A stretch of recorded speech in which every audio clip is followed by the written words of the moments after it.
Hey team, welcome to creating a Breakglass account.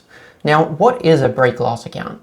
Breakglass accounts are designed so that if you get locked out of a system or something happens to the system, you have an account there that is a shared account against the privileged users where they can log in and get back in to administer the system.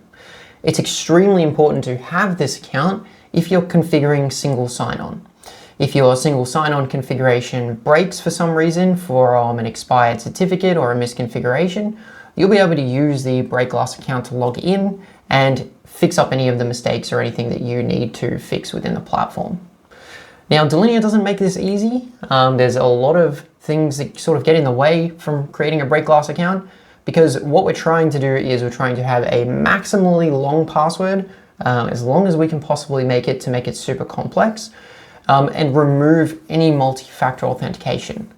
Now, this is potentially a security risk because we are removing that second level of authentication.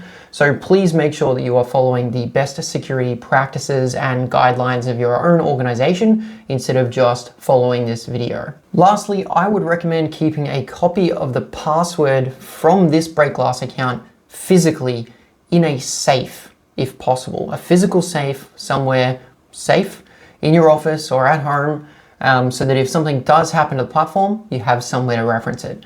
There is no point saving this secret inside of Delinea, because the entire point is that if you get locked out, you have an account that you can access. If the only place you can access it is in Delinea, it's not a Breakglass account anymore. Awesome. Thank you very much.